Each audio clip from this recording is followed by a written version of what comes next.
3 test tubes.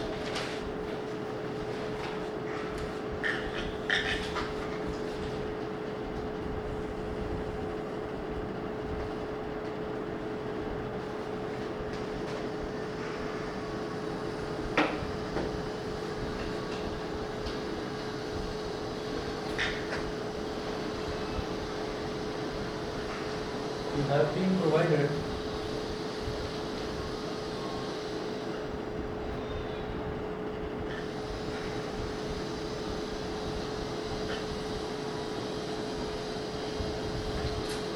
have been provided with 3 test tubes. Full stop. One of them contains distilled water.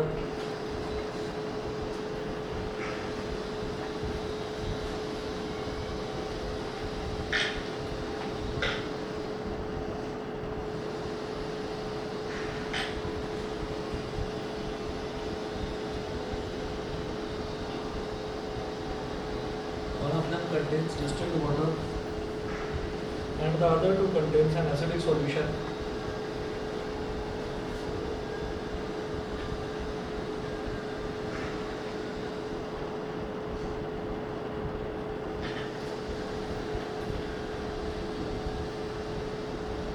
And the other two contains an acidic solution.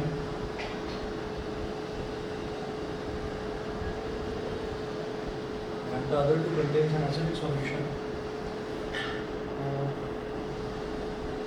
And a basic solution respectively. And a basic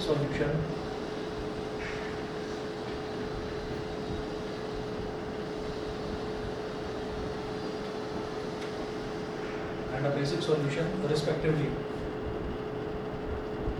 Full stop. If you are given only red litmus paper, if you are given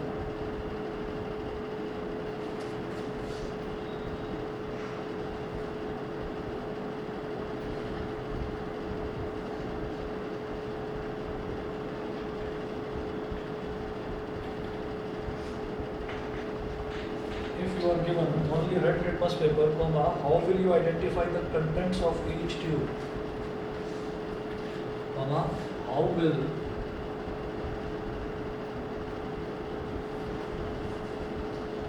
you identify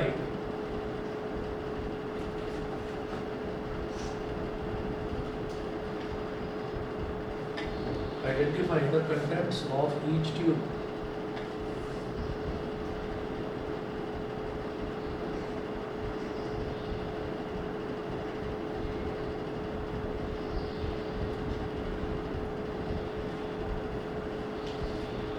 sir जैसा red litmus paper पे मैंने basic solution डाला तो वो blue हो जाएगा sir, फिर वो वापस रिवोट बैक करता है रेड पे या फिर ब्लू ही रहता है? ब्लू ही रहता है।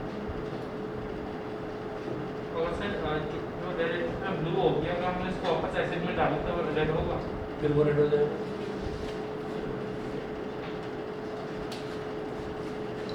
देखिएगा यहाँ पर क्या है कि हमारे पास 3 टेस्ट ट्यूब्स है। You have been provided with 3 test tubes.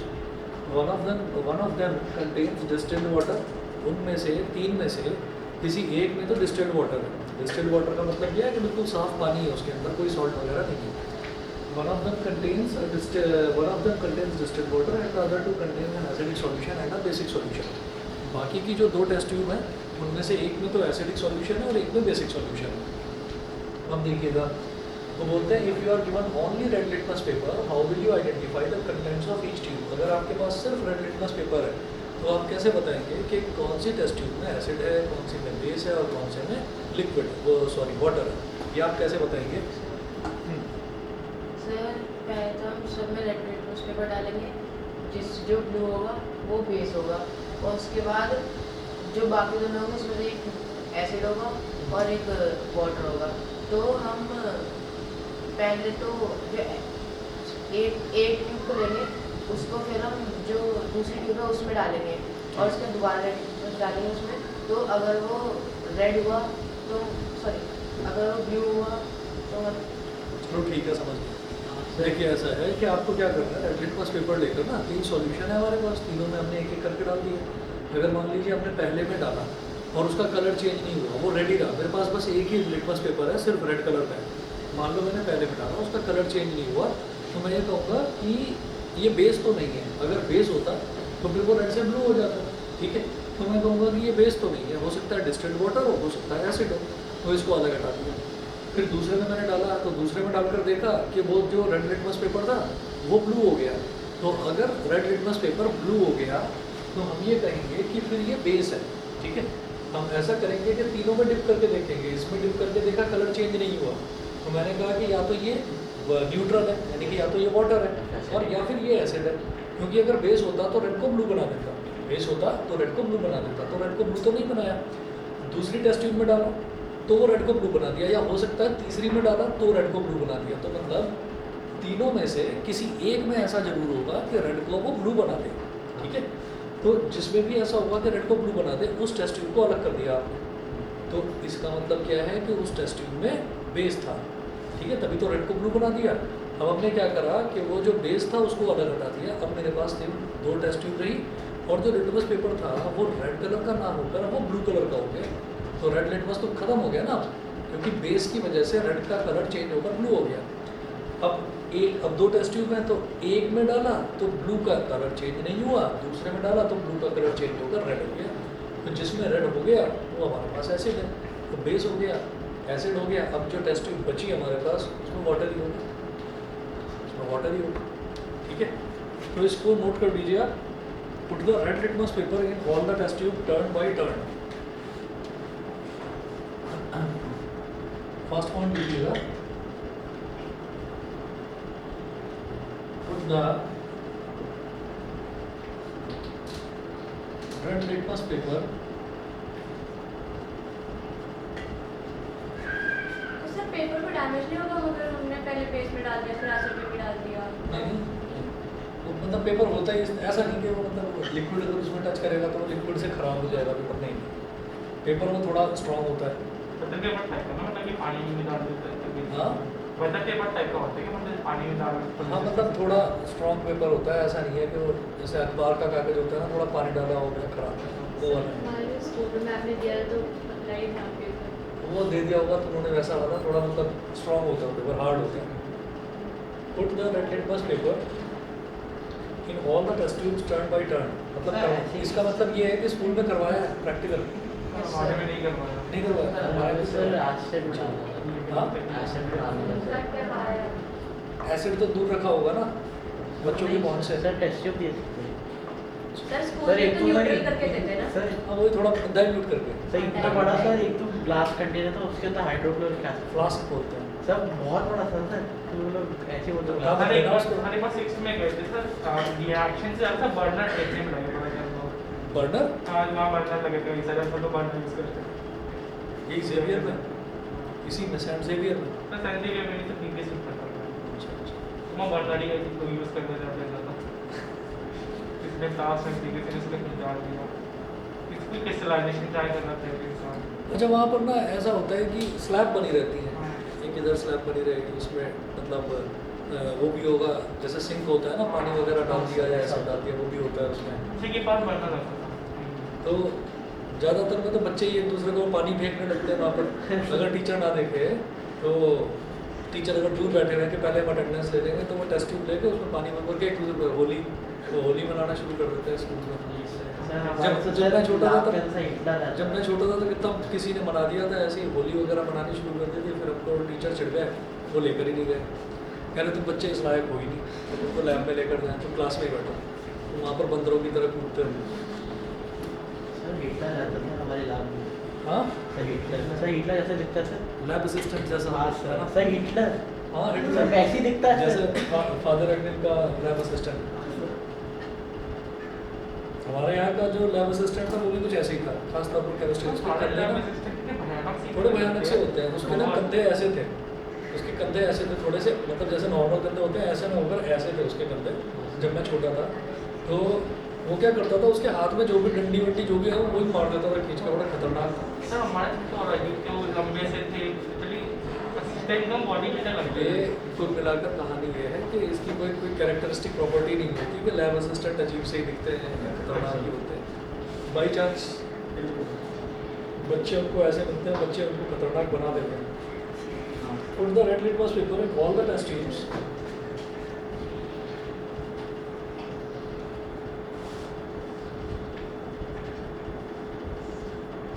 तो कुछ जो लैब को तो कुछ बचाता है सर, जो कहा जाता है कि लैब को फैन किया हुआ है। पता नहीं वाइट कलर का होता है, बच्चे तो ऑटोग्राफ करने लगते हैं, उस पर एक दूसरे को साइन करने लगते सर हैं। करते सर बच्चे ऐसा? वही देखा है सर। जब हम छोटे थे ना तो वो आप लोग क्या, आपका फैन, आप किसके फैन हो? विराट कोहली? नहीं। तो कौन क्रिकेटर आजकल कौन ज़्यादा चल रहा है? सर, मतलब जब हम दिखता छोटे थे भी ना, है।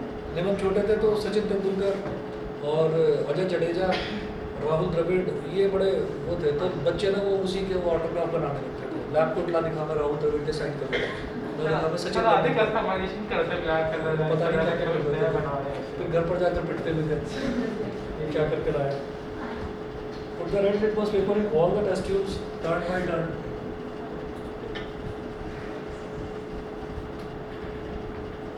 तो ऐसे सब्सटेंसेस होने चाहिए जिससे एसिड और बेस करोट ना कर पाए।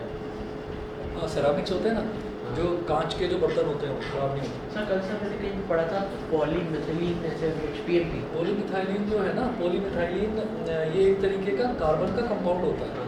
तो कार्बन के कंपाउंड्स जनरली ऐसे होते हैं जिन पर मतलब डाइल्यूट एसिड्स का असर नहीं होता। अच्छा। हाँ, तो वो ऐसे ही है, जैसे आपने देखा होगा जो टॉयलेट क्लीनर होता है, हार्पिक होता है, तो हार्पिक भी प्लास्टिक के कंटेनर में ही आता है, ठीक है, कांच में तो नहीं आता। तो वो प्लास्टिक के कंटेनर में जनरली इस वजह से आता है, और धीरे धीरे ऐसा बनाया गया। पहले जो आता था ना एसिड जो आता था, ये टॉयलेट कांच की क्लीनर बोतलों में आता है। पहले कांच की बॉटल्स में आता था, तो मतलब दैट इज़ टू रिस्की कि अगर आपने उसको ढंग से स्टोर नहीं करा, और अगर मान लीजिए एक दुकान से, एक होलसेल दुकान है बहुत बड़ी, और वहाँ से किसी रिटेलर के यहाँ पर वो चीज़ डिस्ट्रीब्यूट हो रही है, तो पता चला उन्होंने उठाकर वो डब्बा ऐसे शिफ्ट करा, और वो किसी ने ज़्यादा ज़ोर से पटक दिया, और वो ज़्यादा ज़ोर से रखा तो कांच की बॉटल ही टूट गई।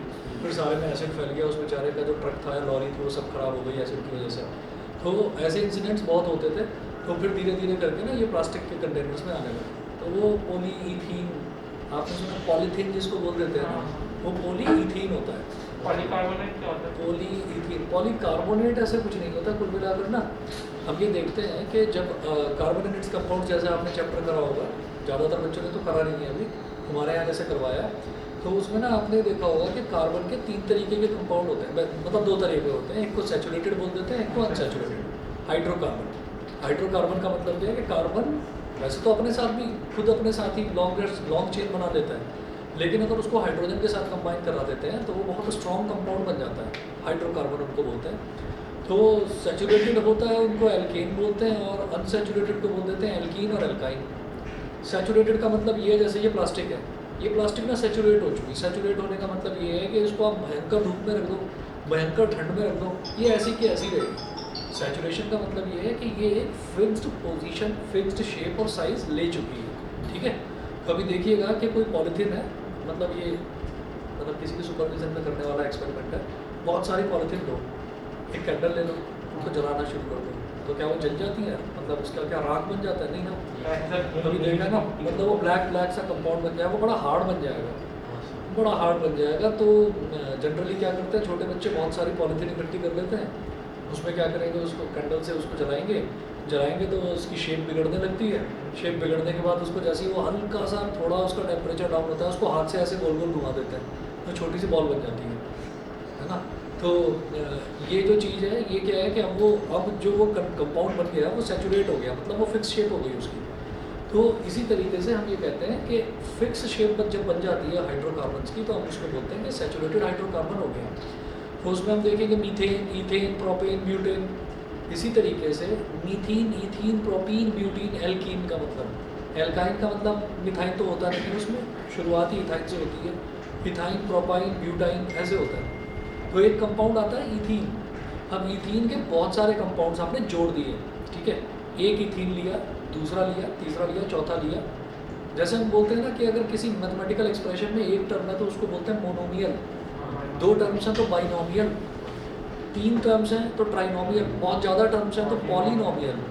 इसी तरीके से अगर एक कंपाउंड है ईथीन का तो मोनोईथीन, 2 कंपाउंड्स हैं तो डाईईथीन, बहुत सारे कंपाउंड्स हैं तो पॉलीईथीन, जिसको शॉर्ट में पॉलीथीन बोल देते हैं, तो वो पॉलीईथीन होता है। तो वो क्या है कि वो एक बहुत ही पतला सा एक कंपाउंड होता है, अनसैचुरेटेड होता है, और अगर उसको आपने बहुत हार्ड बनाने की कोशिश करी तो वो आपका क्या बन जाता है, वो एक सैचुरेटेड शेप ले लेता है।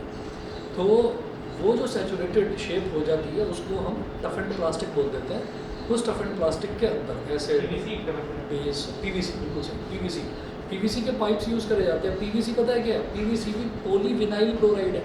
अभी जो पॉलीविनाइल क्लोराइड है इसमें क्या होता है कि कार्बन और हाइड्रोजन के कंपाउंड में क्लोरीन और मिला दिया जाता है और बहुत सारे एटम्स।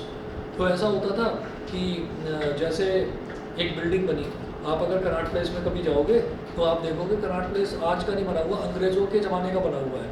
बहुत पुरानी पुरानी पालिका बाज़ार वगैरह ये जो पुरानी बिल्डिंग्स हैं ये बहुत पहले की बनी हुई है, अंग्रेज़ों के ज़माने की बनी हुई है। तो उन बिल्डिंग्स में आप ये देखेंगे कभी भी जाएंगे तो किसी 1, 2, 3 दुकानों में कुछ ऐसा होता हुआ आपको दिखाई देगा कि पानी बह रहा है, ठीक है, कुछ कंस्ट्रक्शन का काम चल रहा है। तो वहाँ पर क्या है कि पहले जो पाइप्स होते थे ना, वो पाइप्स जो है वो आयरन के बना दिए जाते थे, ठीक है, या सीमेंट के भी बनाते थे, उसको कंक्रीट का मिक्सचर बनाकर उसके पाइप बना देते मेटल थे। के लेके। तो अब हाँ मेटल के पाइप ले लेके। हाँ, तो वो क्या होता है कि भाई लगातार वो पाइप है, अब आप वॉशरूम यूज़ कर रहे हैं तो आप डेली नहा रहे हैं, तो क्या है कि आप टैप वाटर ऑन कर रहे हैं तो डेली उस पाइप में से पानी बहता हुआ आ रहा है ना, ठीक है, ऊपर टैंक में पानी भरा हुआ है और वो बहता हुआ डेली जो है वो टैप में से आ रहा है पानी। तो जब किसी चीज़ में से लगातार पानी बहेगा तो जो भी वो मेटल होगा वो ख़राब हो जाएगा। तो क्या होता है कि धीरे धीरे करके 10 साल, 15 साल, 20 साल में वो चीज़ें ख़राब हो जाती हैं। फिर क्या होगा, आप पूरी टाइलें उखाड़ेंगे, टाइलों के पीछे कहाँ पर वो पाइप बन के आ रहा है वो उखाड़ेंगे, फिर उसको रिपेयर करेंगे।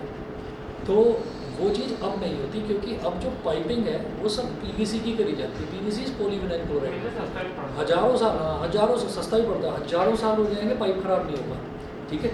नहीं तो पता चला पाइप ख़राब हो गया, इतनी बड़ी बड़ी बिल्डिंग्स हैं, कभी कुछ ख़राब ही होता रहेगा, सबकी टाइलें ही उखड़ती रहेंगी रोज़। तो ये जो चीज़ें हैं इन्होंने धीरे धीरे करके जो है ना, धीरे धीरे करके सिविलाइजेशन में हेल्प ही करेंगे। खैर आगे नोट करें, the solution which turns red litmus to blue will be a basic solution. इसी में लिखेंगे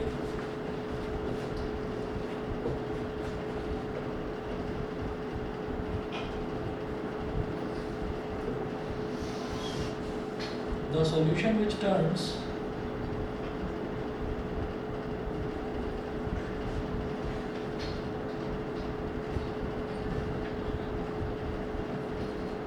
red litmus to blue will be a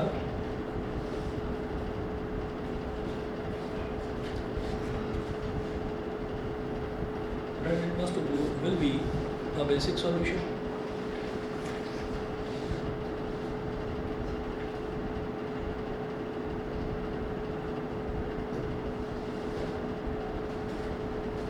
Will be a basic solution.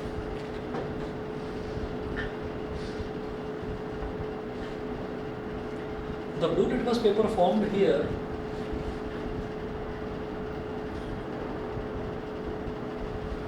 the blue litmus paper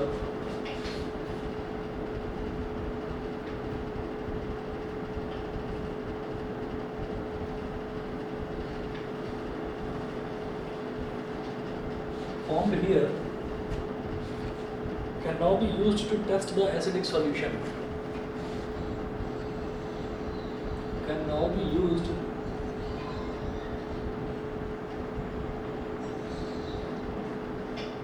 to test the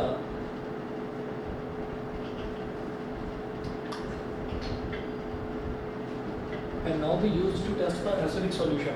ठीक है, उसके बाद है second point लिखें, put the blue litmus paper in the remaining two test tubes.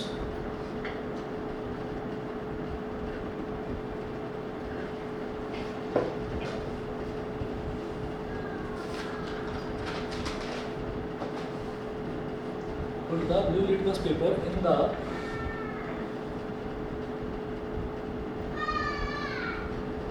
remaining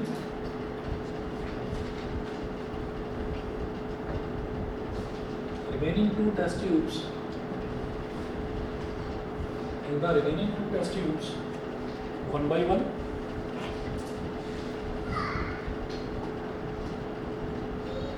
One by one, full stop. The solution which turns the blue litmus paper to red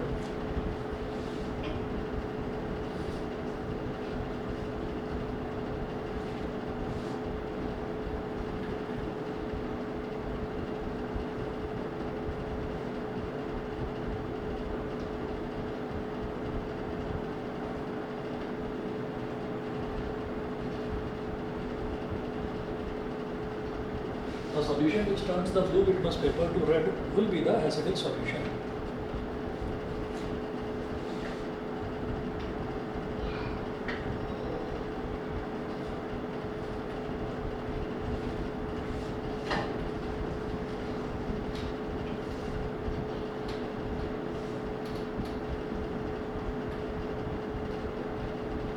The remaining one test tube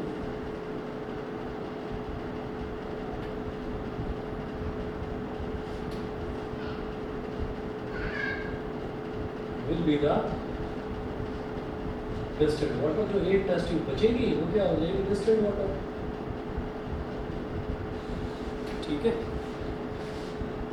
चलिए जी. इसके बाद जो page number 4 है notes में, मैं आपको note नहीं करवाऊंगा, इसमें बस एक्सप्लेन करूंगा. नोट्स में आप देख लीजिएगा. अब हम यहाँ से शुरुआत कर रहे हैं. पहले हम देखेंगे कि एसिड्स की सारी प्रॉपर्टीज़, कितने तरीके के एसिड्स होते हैं वो देखेंगे. फिर उसके बाद इसी तरीके से हम एसिड्स पर कुछ क्वेश्चंस देखेंगे, फिर देखेंगे बेसिस, उनकी प्रॉपर्टीज़, और फिर उन पर कुछ क्वेश्चंस देखेंगे. तो शुरुआत करते हैं एसिड्स. एसिड्स में क्या है? Acids are those chemical substances which have a sour taste. Some of the common fruits such as mango, raw grapes, lemon, orange and tamarind are sour in taste due to the presence of acids in them. Soured milk or curd also contains acid in it. तो acids वो substances होते हैं जिनको अगर test करा जाए तो वो मतलब उनका टेस्ट जो है वो थोड़ा खट्टा होता है. तो बेसिक फ्रूट होता है. हाँ, कड़वा, bitter, they are bitter in taste. तो दोनों में यही डिफरेंस होता है. मेन डिफरेंस ये है, पर ये एक टेस्ट नहीं है. जैसे टेस्ट हो गया ना, टेस्ट तो हो गया ब्लू लिटमस पेपर वाला, रेड लिटमस पेपर वाला टेस्ट हो गया. तो ये एक टेस्ट नहीं है, क्योंकि एसिड जो है ना वो मतलब ऑर्गेनिक एसिड्स भी हैं जो खतरनाक नहीं है, और मिनरल एसिड्स भी हैं जो खतरनाक है. पता चला आपने HCl को लेकर चेक करने के लिए करा, वो पता चला जी भी जल गई आपकी. वैसे मैंने सुना है कि डाइल्यूटेड हाइड्रोक्लोरिक एसिड से ज़्यादा सा खतरनाक लाइम वाटर होता है. लाइम वाटर जो है ना, लाइम वाटर खतरनाक तो होता है, लेकिन लाइम वाटर को थोड़ी देर रख दीजिए ऐसे ही, 1 घंटा 2 घंटा 3 घंटा, फिर वो खतरनाक नहीं होता. लाइम वाटर इतना खतरनाक होता है कि जला देता है मुंह को एकदम. आपने देखा होगा वो जो होते हैं ना, वो होते हैं पान, जिनके मुंह में होता है आम करके जो बोलते हैं, उनके मुंह में पानी रहता है हमेशा. वो दाने दाने में केसर का था, विमल पान मसाला, बोलो सुबह केसरी, वो आते हैं ना. वो पहले अजय देवगन आता था, फिर शाहरुख खान आने लगा, है ना. अरे ये तो अपनी जुबान है. फिर कहते हैं कि ये नया खिलाड़ी कौन आ गया, तो पता चला अक्षय कुमार भी वो निंजा फाइट कर रहा है. वो एक लड़की आई, उसने तलवार ऐसे घुमाई, उसने विमल पान मसाला का वो गुटका आगे कर दिया, वो कट गया, और फिर उसने खाया. बस खाते उसके अंदर एनर्जी आ गई, और बस फिर सबको मार भगाया उसने. तो कभी ये सुबह केसरी मत करने लगना आप लोग भी कभी ऐसे ही. तो सर क्या होता है वैसे शरीर? अरे ये गंदगी होती है, ये कबाड़ा होता है, सर कैंसर हो जाता है. कैंसर हो जाता है. उसमें बड़ी बड़ी कैंसर की फोटो भी बनी रहती है. सर एक होना मिनट वेट चाहिए करिए. कुछ सब्सटेंस ऐसे जो कैंसर कॉज करता है. डाल्टी कैसे? हाँ बताता हूँ, 1 मिनट वेट करिए प्लीज़. डाल्टी कैसे करते हैं?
तो कुछ को होती है ना आदत कि भाई वो हमको पान जरूर खाना है, तो पान में चूना मिलाया जाएगा, कत्था मिलाया जाएगा, फिर उसके अंदर टोबैको डाला जाएगा. टोबैको का आपने अगर कभी देखा होगा किसी पान की दुकान पर तो बड़े बड़े पोस्टर्स लगे रहते हैं कि तंबाकू खाने से कैंसर होता हाँ सर, है ना। वो फिल्म देखते हैं, थिएटर पर फिल्म देखने जाते हैं उससे पहले भी कि माँ का चूड़ी बेच दिया, माँ का कंगन बेच दिया, था नहीं वो लेटा रहता है उस आपको पर सारे याद है?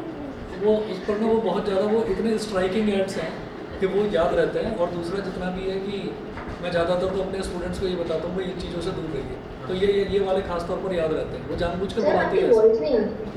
वॉइस को क्या हो गया? माइक तो ऑन है, बाकी बच्चों को आ रही है?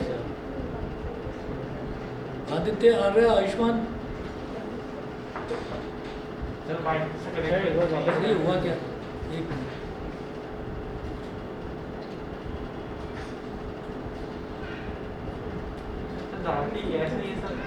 अब अच्छा, और दूसरी बात क्या है कि ये याद क्यों रहा कि अभी 12th का रिजल्ट आया था, हाँ सर, तो अब मेरा उस चीज़ पर ध्यान गया नहीं, लेकिन सारे बच्चे जब इकट्ठे हुए बड़े दिनों बाद तो ये पार्टी करी थी हमने, तो उसमें क्या हुआ कि नहीं सर हम ना एक पोज बनाएंगे और उसमें फ़ोटो खिंचवाएंगे, तो सारे ऐसे खड़े हो गए और सबने ऐसे कर लिया। तो मैंने कहा ये क्या है, तो कहने लगे सर ये ज़ुबान केसरी आपको नहीं पता है ना। तो उन्होंने कहा कि ये तो अपनी ज़ुबान है। तो वो 3 दोस्त मिलते हैं उसमें, अक्षय कुमार, शाहरुख खान और कौन था वो दूसरा, अजय देवगन। तो तब इसलिए याद रह गया वो।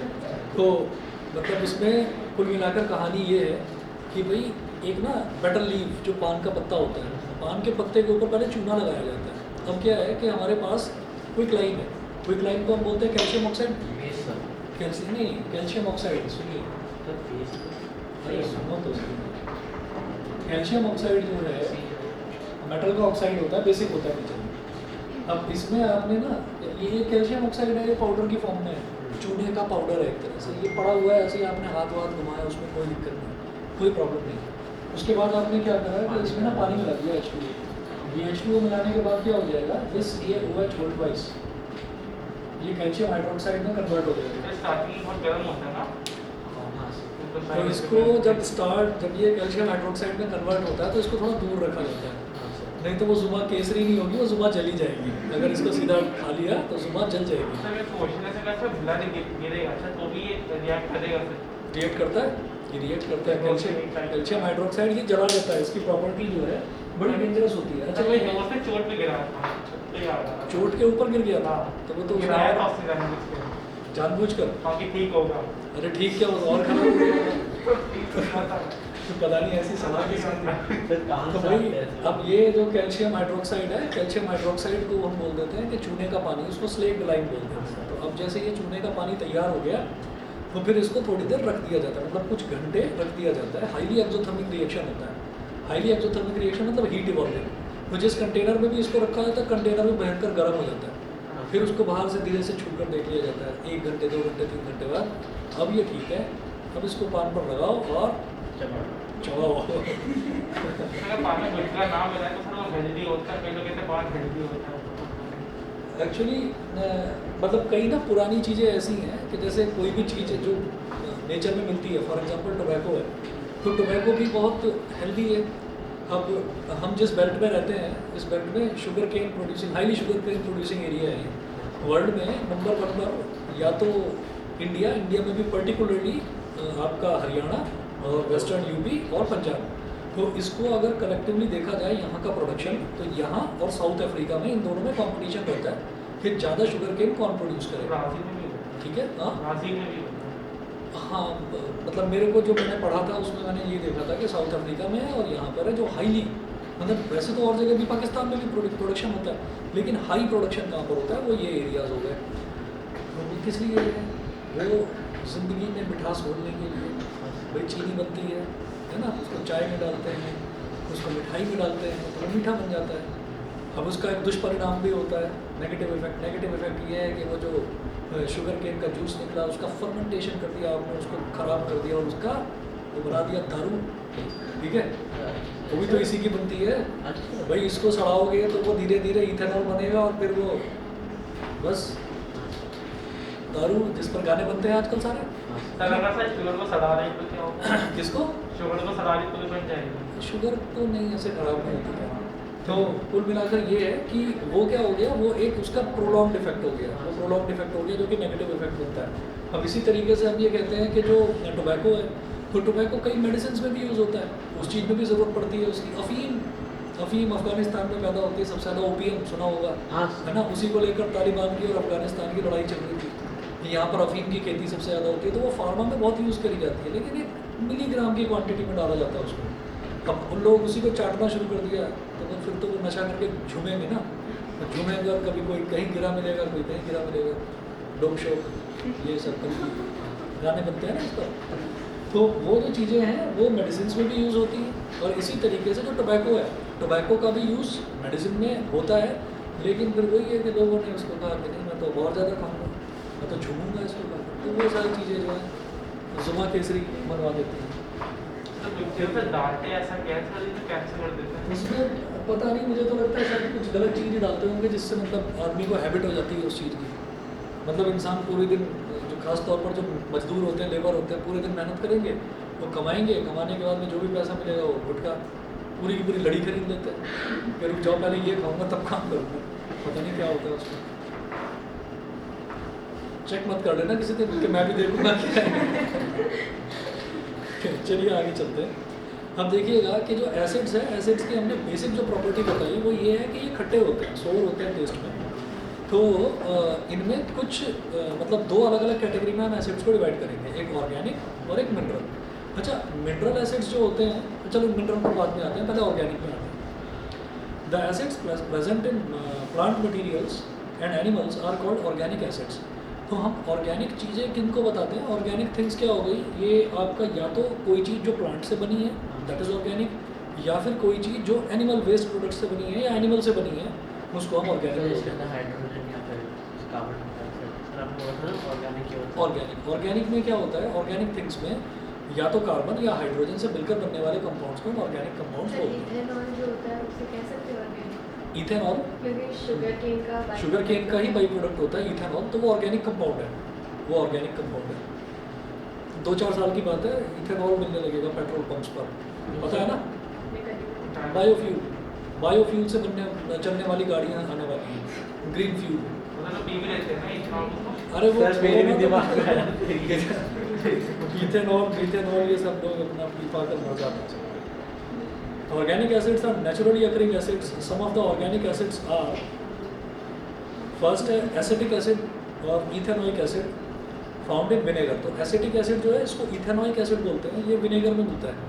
तो विनेगर समझ गए ना, विनेगर, ethanoic acid, ये विनेगर सोया सॉस वगैरह में जो डाला जाता है, ये चिली पोटैटो, मोमोज, हाँ सर, ये तो खाते होंगे ना आप लोग बहुत ज़्यादा। चलिए जी सेकंड देखिएगा, सिट्रिक एसिड। सिट्रिक एसिड क्या है? Found in fruits like lemon and orange. तो लेमन में, ऑरेंज में जो खट्टापन होता है that is because of citric acid. Eatable है, खाया जा सकता है, मतलब खतरनाक एसिड नहीं है। थर्ड टाइप का होता है lactic acid, found in sour milk और कर्ड। खट्टा मिल्क यानी कि कर्ड जिसको हम बोलते हैं, दही, मट्ठा। तो इसमें जो मतलब जो एसिड होता है वो लैक्टिक एसिड होता है। चलिए उसके बाद 3 तरीके के देखे, acetic acid found in vinegar, दूसरा citric acid found in fruits like lemon and orange, third है lactic acid found in sour milk और कर्ड, फिर है tartaric acid found in tamarind and unripe grapes. तो कच्चे अंगूर होते हैं या इमली होती है, तो उसमें जो मिलता है एसिड होता है, जिनको जिस एसिड की वजह से खट्टापन होता है उसमें, that acid is tartaric acid. Fifth है oxalic acid found in tomatoes. तो ये सारी चीज़ें जो हैं टोमेटोज में जो मिलेगा वो मिलेगा ऑक्सैलिक एसिड। ये जो हैं ये सारी के सारी, तो सर वो कर सकते हैं सर, निकाल सकते हैं टमाटो को। हाँ कैसे हाँ, सर? वो एक्सट्रैक्शन प्रोसेस होता है लैब में होता है। ठीक, अब देखिए 5 चीज़ें हैं, तो ये पाँचों की पाँचों जो हैं एसिड्स जो हैं ये खाए जा सकते हैं, ईटेबल्स हैं। चाहे टमाटो हो गया या इमली हो गई या कर्ड हो गया, लेमन, विनेगर, ये सब ईटेबल आइटम्स हैं, खाया जा सकता है। तो इसका मतलब ये खतरनाक तो नहीं हुआ ना एसिड। अभी छठा एसिड देखिए फॉर्मिक एसिड। फॉर्मिक एसिड को बोलते हैं methanoic acid, found in ant sting and nettle leaf sting. तो नेटल लीफ एक मतलब नेटल एक प्लांट होता है, तो उसकी जो लीफ होती है उसको अगर आप जरा सा टच भी करोगे ना तो बड़ी तेज़ी से वो चुभेगा आपको हाथ पर, और आपको हाथ में ना जलन होने लगेगी। That burning sensation is because of acid. उसके अंदर एसिड होता है दिस फॉर्मिक एसिड, इसको हम मीथेनोइक एसिड बोलते हैं। फिर एंट स्टिंग, तो ये खाया तो जा नहीं सकता, मतलब अगर चाइना की बात करी जाए तो वहाँ तो चींटी वीटी सब खा जाते हैं, ठीक है ना। मेडिकल में कुछ लोग खाते हैं ना, मेडिकल में सर मतलब एक चाइना में खाते मेडिसिन में यूज होता है सर। नहीं, वो तो होता होगा। हाईली प्रोटीन उसमें तो ऐसे Formic acid? नहीं, नहीं। स्नेक का वेनम यूज करते हैं सुनिए, ये जो एंट स्टिंग है ना, ये एंट स्टिंग का एहसास हो चुका है, हम सबको हो चुका है, कभी ना कभी किसी न किसी को चींटी ने जरूर काटा होगा। अब जब चींटी काटती है तो भाई चींटी ने मुझे काटा, मैंने चींटी को थोड़ी काट लिया, मैंने थोड़ी चींटी को खा लिया। एक बात बताओ, बाकी सारी चीज़ों को तो हम खा रहे हैं, अच्छा दही हमने खाया खट्टा लगा, ठीक है, हमने लेमन खाया खट्टा लगा, हमें पता चल गया खट्टा है ना तो एसिड है। भाई चींटी को तो मैंने खाया नहीं, मुझे वो मतलब मैं कैसे कह सकता हूँ कि ये ऑर्गेनिक एसिड हो गया। तो वो जो चींटी हमको काटती है तो वो क्या करती है, वो आगे से प्रिक करती है हमारी स्किन को और स्किन के अंदर एसिड इंजेक्ट कर देती है। और चाट नहीं सकते। हाँ, तो वो जो खाती है हाँ बिल्कुल ऐसी है ना, तो वो एसिड को इंजेक्ट कर देती है और जब एसिड को इंजेक्ट करती है तो हमको जलन होती है, ठीक है। तो किसी भी तरीके से कोई भी चीज़ या तो हम खुद खाएं, बॉडी के अंदर जाएगी तो हमको जलन होगी, मतलब खट्टापन महसूस होगा, या फिर कोई उसको प्रिक कर दे तो वो चींटी ने हमारे को काटा और बॉडी के अंदर उसने इंजेक्ट कर दिया फॉर्मिक एसिड, तो इसीलिए वहाँ पर जलन होती है, फिर एकदम से इचिंग होती है बड़ी तेज़ी से। सर जब ये हार्मफुल रहता है तो जलन होती है। नहीं, ऐसे तो हार्मफुल नहीं होता तो जलन नहीं, तो हार्मफुल कहाँ है, चींटी ने काट लिया तो जलन तब भी वो उसका प्रॉपर्टी है ना कि वो उसका खट्टा टेस्ट होता है ना, तो अब वो मुंह से खाया तो जीभ पर पता चल गया उसका खट्टापन, स्किन पर किसी ने टच करा दिया तो वहाँ पर एहसास होगा उस चीज़ का, वो चीज़ है। सर एंटासिड है। हाँ, एंटासिड का मतलब ये सुनो, ये इससे रिलेटेड नहीं है। जो चींटी होती है ना, या किसी ने चींटी का एसिड निकाल लिया तो वो एंटासिड वो नहीं है। एंटासिड का मतलब है वो आई जो है ना, आई नहीं लिखा जाता इसमें, actually this is anti acid. Anti acid, तो एंटी एसिड मतलब अगर हमने मान लीजिए एंटी एसिड, उसको बोलते हैं एंटासिड है, एंट एसिड बोलते हैं उसको, होता वो एंटी एसिड है। सब पानी हाँ, पानी लेते तो मैंने तो कोशिश it की is- मेडिकल कॉलेज से बैकग्राउंड कहते हैं स्नेक का वेनम भी ले लेते हैं क्या? स्नेक का वेनम भी लेते हैं एंड की सारा एसिड भी लेते हैं, तो दवा क्या बनाते हैं सर ये रहता है।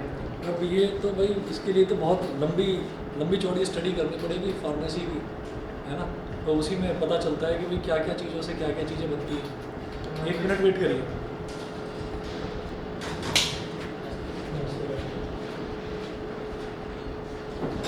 अच्छा, तुम्हारा जैसे टेस्ट है ना, पीछे वाली वो में बैठना किसी भी चीज़।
मेरी आवाज़ आ रही है ना सबको, ऑनलाइन वालों को? Yes sir. ठीक है, ठीक है। चलिए जी, इसके बाद हम अगला देखेंगे इसमें मिनरल एसिड्स। ये नोट्स में हम पेज नंबर 4 पर हैं।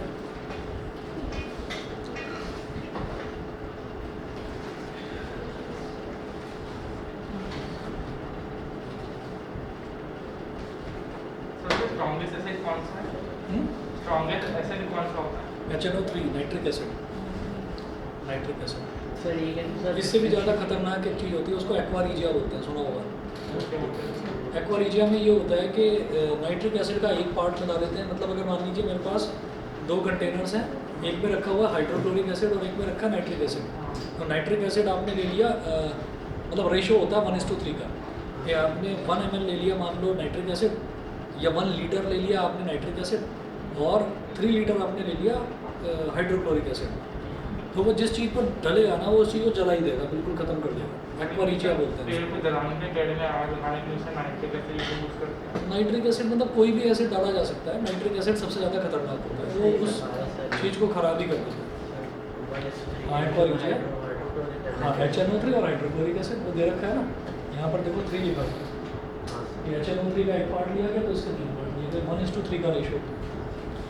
चलिए चलिए जी, फॉर्मूला है HNO3 प्लस 3HCl क्या मतलब 3HCl मतलब HNO3 का एक पार्ट लिया आपने, हाँ। तो HCl के 3 पार्ट ले गए, मतलब 1 लीटर अगर नाइट्रिक एसिड लिया तो 3 लीटर HCl लेना पड़ेगा। अब वो चीज़ इतनी खतरनाक होती है कि जो आयरन होता है ना, वो आयरन तक को पिघला देता है, एक्वारिजिया इतना खतरनाक होता है। मतलब क्या? देखने में सब भयानक लग रहा है। हाँ, मतलब आप ये देख लीजिए कि नेचर ना कुछ अजीब ही है। आप ये देखिएगा कि उस चीज़ को अगर एक्वारिजिया को कहीं तो स्टोर करा जाता होगा ना, तो उसको ग्लास के कंटेनर में स्टोर करा जाता है। ग्लास को तो नुकसान नहीं पहुंचाता, लेकिन अगर उसको लोहे पर डाल दिया जाए लोहे को पिघला देता है, इतना खतरनाक तो है। ग्लास के अंदर अगर नोट पर डाल दें हाँ, ग्लास के अंदर भी लोहे को डाल दिया तो लोहे को वो मतलब पूरे को डिजोल्व कर देता है, अपने अंदर खत्म कर देता है, इतनी तेज जलाता है वो। खैर, the acids prepared from the minerals of the earth are called mineral acids. Sir जो ऐसे क्या है, प्लास्टिक डाल दो, प्लास्टिक को डिकम्पोज कर देते हैं, कुछ दिखा ऐसा नहीं है। किसको? प्लास्टिक को? हाँ प्लास्टिक की कैटेगरीज होती हैं, ग्रेड्स होते हैं। तो जैसे आप ये देखेंगे कि एक तो मतलब पतली वाली प्लास्टिक होती है, जैसे बिस्लरी की बोतल आती है, तो उसको तो आप ऐसे पानी पिया आपने 1 लीटर का, उसको तो आपने घुमा दिया, दबा दिया, क्रश करके फेंक दिया। इस वाली को PVC पाइप। इस वाली को करो ना, PVC पाइप जैसा वो देखो जैसे PVC पाइप का लगाओ, उसमें जो पसीने पसीने हो जाओगे वो टूटेगा नहीं, अब मुड़ जाएगा। मुड़ जाएगा लेकिन टूटेगा नहीं। तो वो ग्रेड की डिपेंड करता है कौन सा ग्रेड। अच्छा, ग्रेड जो है, जैसे मान लीजिए आप कभी प्लास्टिक की बॉटल यूज़ करते हैं ना, तो खरीदने से पहले ग्रेड देखा करें, नीचे नंबर लिखा रहता है, ग्रेड 1, ग्रेड 2, ग्रेड नंबर भी 3 प्लास्टिक नंबर पे लिखा नहीं था। नंबर लिखा रहता है। एक ट्रायंगुलर वो मिट गया होगा तो वो पूरा, ट्रायंगल सा बना रहता है उसके अंदर। उसके अंदर नंबर लिखा रहता है। अरे फोन सर है जैसे कि आप टेन कैंस होता है उनसे भी होता है कि जो हाँ। नॉर्मल प्रोटीन होता है वो क्रश हो जाता है, लेकिन जो प्रोटीन एक्स वगैरह के होता है वो क्रश नहीं होता। वो नहीं हो पाते। आप गूगल पर करके देखो ना, ग्रेड्स ऑफ प्लास्टिक, सीधा पता चल जाएगा कि कैसे चेक किया जाता है।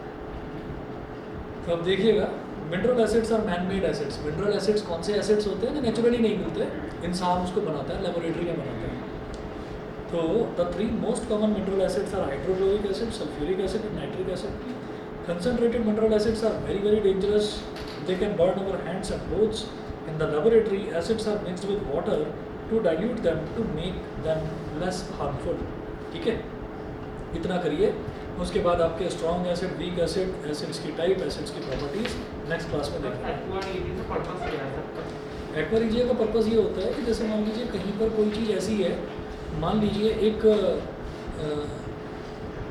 आपके पास कोई ऐसी चीज़ है, मान लीजिए गन है ना, बड़ी महंगी गन है, या कोई कैनन है, तोप है, बड़ी महंगी तोप है। अब मान लीजिए कि उसका जो बैरल है, उसके बैरल में कोई चीज़ अटक गई है। अब वो उसको खूब कोशिश कर रहे हैं, साफ़ करने की कोशिश कर रहे हैं, तो वो रिमूव हो जाए, वो साफ़ नहीं हो पा रही। तो फिर उसमें क्या करा जाता है? उसमें एसिड ही काम करेगा। एसिड ने भी काम नहीं करा तो एक्वारिजिया काम करेगा, उसको पूरे को गलाकर जलाकर। हाँ तो गनी खत्म कर देगा। नहीं, तो फिर अलग वो तो इस वजह से ख़त्म नहीं कर पाएगा क्योंकि उसका जो मेटल है वो बहुत मोटा है। तो अगर उसका एक लेयर उसने ख़राब करी भी, अंदर वाली एक लेयर भी ख़राब करी, तो वो इतना मोटा मेटल होता है वो पुष्पा की तरह नहीं होता कि वो उसने गन का वो आगे से बैरल ही तोड़ दिया। ठीक है, उसने तो कुछ ज़्यादा ही दिखा दिया था। तो एक्वारिजिया को सर एसिड की उसमें कैरेक्टराइज करता है एक्वारिजिया को। एक्वारिजिया वहाँ पर काम करता है जहाँ पर एसिड भी काम नहीं करते, मतलब जहाँ पर आपको किसी चीज़ को बहुत मतलब जलाकर ख़राब ही कर देते तो फिर उसकी कैटेगरी क्या होगी? एसिड की कैटेगरी में आता है क्योंकि दोनों एसिड ही तो मिक्स करे जाते हैं। एसिड की pH माइनस में होती है, pH की कितनी होती है? हाँ उसकी पीएच तो मैंने कभी देखा थी कि उसकी तो ऑलमोस्ट नियर टू 0 है। नियर टू 0 ही होता है। सर एंटासिड का एग्जांपल पेप्टोबिस्मोल।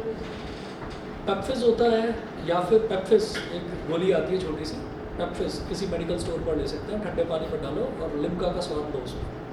कभी देखा है? पेप्फिस एक छोटी सी गोली आती है, उसको PEPFIZ उसको डालो और बिल्कुल लिम्का जैसा उसका टेस्ट होता है, बहुत अच्छी लगती है। मतलब कोल्ड ड्रिंक पीने का अगर मन कर रहा हो कभी और कोल्ड ड्रिंक अवेलेबल ना हो तो 4 या 5 रुपए की वो गोली आती है और उससे बहुत ठंडा ठंडा लगने लगता है पूरी बॉडी में। और इसी तरीके से डाइजीन, तो ये क्या है। और अच्छा, अगर हम इसका केमिकल एग्जाम्पल लें तो magnesium hydroxide, magnesium hydroxide, milk of magnesia बोलते हैं उसको। ठीक है, तो ये सब एंटी एसिड होते हैं, एंटासिड बोलते हैं। ठीक है, मैं अगली क्लास पर मंडे को लूँगा, कल का ऑफ रहेगा। ठीक है सर। ओके। अगर आप मुझे भेज दीजिए। हाँ बेटा अभी भेज रहा हूँ, good Thank you, evening. sir. Okay thank you sir. Okay, अभी भेज रहा हूँ, आ गया, बस 2 मिनट में भेज रहा हूँ। Good afternoon. Good afternoon.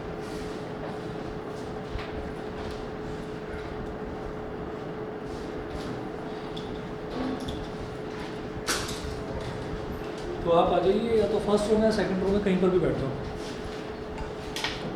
जिनका टेस्ट है वो थर्ड रो में कहीं के पीछे बैठिए।